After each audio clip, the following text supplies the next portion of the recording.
it's the weird thing. When Dre left Death Row, the East Coast, West Coast thing was at its peak.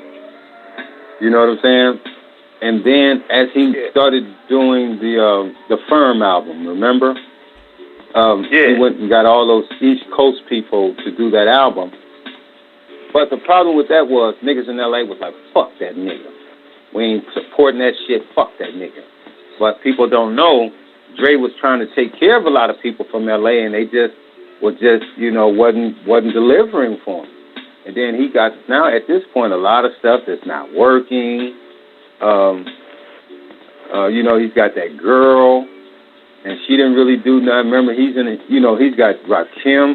I mean, he's got Rakim and him signed for a minute, and that thing never happened.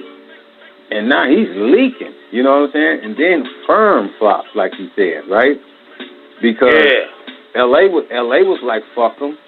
Even though the East Coast, West Coast thing we was cool with each other, we still kind of staring at each other sideways, you know what I'm saying?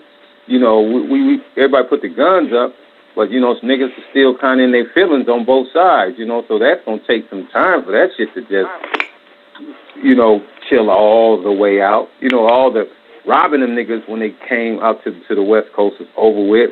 And a lot of stuff y'all didn't hear about niggas get robbed and throwing them niggas in their own cars and kicking their hotel doors in. Y'all didn't hear about a lot of that stuff. You know what I'm saying? And that's why after a while they took everything out of LA. They took that shit to Atlanta, back to New York, or Miami. Remember? There was no award shows, anything having to do with anything that was black. Think about it, in LA for a time period. Because niggas out here in LA, they knew how to get at them niggas. They knew they was going to catch them either at Roscoe's, Fat Burger, or certain clubs they was going to, and certain strip clubs they was going to go to, right?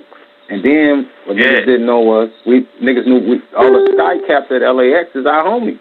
All them up for them ticket agents and seeing them niggas coming off them planes was our homies. And then at those high-end hotels, we're going to have people working in them high-end hotels. They're going to tell us exactly what rooms they in. You know, so that was a lot of stuff people wasn't hearing about. Niggas getting their jewelry taken, niggas just getting beat up, you know what I'm saying, getting their cars taken from them, all kind of stuff, because after a while, this is where it was.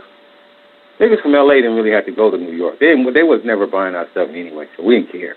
New York was just like a props thing, and you got to go out there really and get beat up by them niggas, meaning in rhyme battles. In order to really be taken serious. So that's what New York really was, because niggas in New York always kind of smirked at us until Dre and NWA came. Because I used to be out there all the time, because like the Flavor Unit was my family. And before the Wu-Tang Clan, the Flavor Unit was the roughest rhyming crew in New York, okay? I mean, the Flavor Unit was just a crew full of fucking rhyme animals, beasts. But when I tell you, and it was deep like the Wu-Tang Clan was. You know what I'm saying? But they didn't mob like the Wu-Tang. I remember when I very first saw the Wu-Tang Clan,